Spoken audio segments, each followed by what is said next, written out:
네, 안녕하세요. 오늘은 그 RF 연결 솔루션 분야에서 정말 주목받는 기업이죠. 센서뷰를 한번 집중적으로 살펴보겠습니다.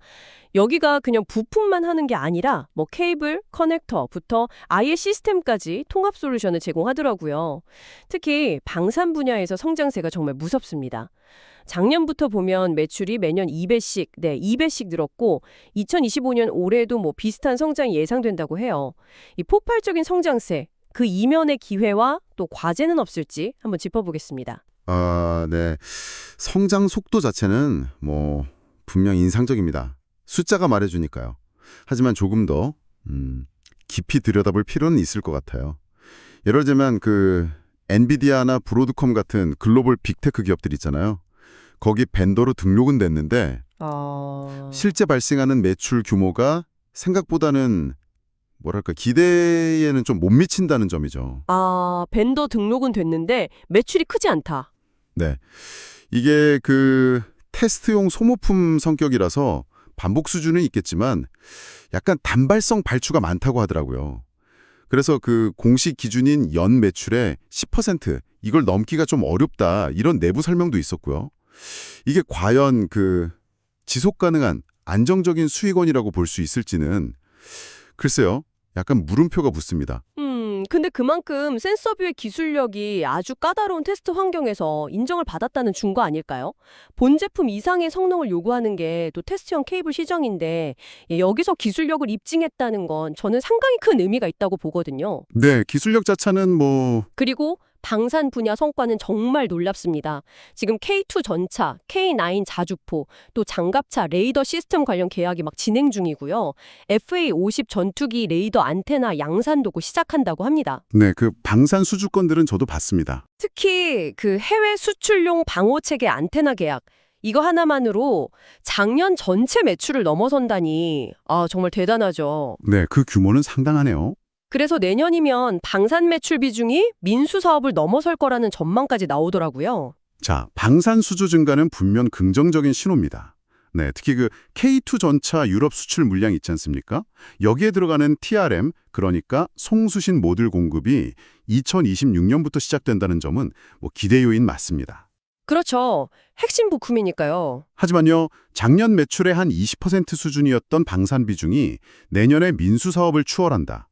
이걸 뒤집어 보면 기존 민수 사업 성장이 그만큼 좀 더디거나 아니면 방산 분야에 대한 의존도가 너무 급격히 높아지는 거 아닌가 이렇게 볼 수도 있거든요. 의존도 문제? 네, 만약에 이 대규모 방산 계약들이 예상과 달리 좀 지연되거나 아니면 지정학적 변수 같은 게 갑자기 발생하면 회사 전체 안정성이 좀 흔들릴 위험은 없을까요? 수익성 측면에서도 좀 보면요. 올해 4분기에 분기 손익분기점, BEP 달성을 기대한다. 그리고 내년에 연간 흑자 전환을 기대한다. 이게 아직은 확실하게 수익 기반을 갖췄다고 단언하기에는 좀 어려운 표현이거든요. 기대라는 게. 이런 높은 방산 의존도 리스크, 이건 어떻게 관리될 수 있을지 좀 궁금하네요. 수익성이나 리스크 문제는 결국에는 기술 경쟁력으로 돌파해야 하는 부분 아니겠습니까? 바로 이 지점에서 센서뷰만의 확실한 기술적 해자, 그러니까 경쟁사가 쉽게 못 따라오는 독보적인 기술 장벽이 중요해지는 거죠. 기술적 해저요? 어떤 게 있을까요? 예를 들면 손실을 극소화하는 나노 신소재 기술이라든지 외부 간섭을 완벽하게 차단하는 차폐 기술, 또 극한의 위성 환경도 견디는 고사양 제품 개발 능력, 이런 것들이요. 실제로 고어텍스 수준 성능의 케이블 소재를 10배 이상 저렴하게 만들고요. 또 나노 섬유를 적용해서 무게는 22%나 줄였다고 해요. 가볍게. 소재 쪽에서 강점이 있군요. 네.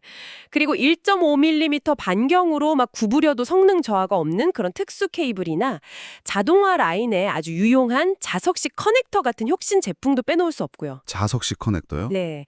그래서 중요한 건 그냥 부품만 공급하는 게 아니라 이런 소재 기술하고 시스템 전체를 이해하는 역량, 이걸 바탕으로 복잡한 해외 수출 규제 같은 거에 대응하고 문제를 해결하는 능력인데 센서뷰는 이걸 갖췄다는 평가를 받습니다.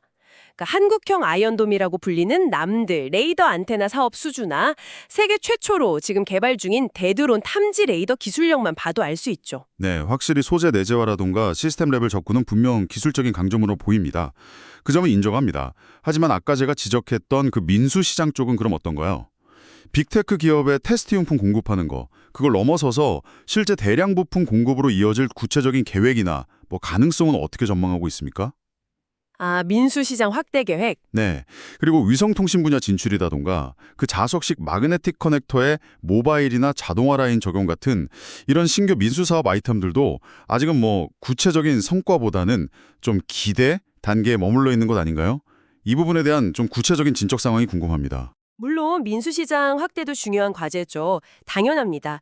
센서뷰도 그 점을 알고 동탄에 신사옥을 지어서 연구개발부터 생산까지 역량을 다 집결시켰고요. 그리고 전 하나시스템 출신의 이수재 대표님 같은 방산 전문가, 또 20년 경력의 베테랑 레이더 연구진이 이끌고 있으니까요. 기술력을 바탕으로 민수시장에서도 충분히 성과를 낼 잠재력은 있다고 봅니다. 아마 지금 기술 개발하고 양산 능력 확보에 집중하고 있는 그런 단계로 이해할 수 있겠습니다. 네, 뭐 정리하자면 센서뷰는 확실히 뛰어난 기술력, 그리고 방산 분야에서의 정말 괄목할 만한 성장세라는 강점을 가지고 있습니다. 분명히요. 하지만 동시에 그 민수시장 확대의 불확실성 문제, 그리고 높은 방산 의존도에서 올 수 있는 리스크, 또 아직은 기대치에 머물러 있는 이 수익성 개선이라는 과제도 안고 있는 상황인 것 같습니다. 미래 성장 잠재력과 현재 안고 있는 위험 요인을 좀 균형 있게 평가해야 할 그런 시점이라고 생각됩니다. 네, 맞습니다. 오늘 센서뷰라는 참 흥미로운 기업에 대해서 깊이 한번 파고들어 봤습니다. 마지막으로 시청자 여러분께 이런 질문을 한번 던져보고 싶네요. 센서뷰 사례처럼 고주파 소재나 초소형 전송선로 같은 첨단 민수 기술이 대드론 레이더 같은 국방 핵심 솔루션으로 전환되는 경우가 요즘 늘고 있잖아요. 앞으로 또 어떤 우리가 예상치 못한 민간 기술이 미래 국방 시스템의 판도를 확 뒤바꾸게 될까요? 아니면 반대로 극한의 환경을 견뎌야 하는 국방 기술이 우리 일상 속으로 들어와서 혁신을 일으키는 경우는 또 어떨지 한번 상상해 보시는 것도 흥미로울 것 같습니다.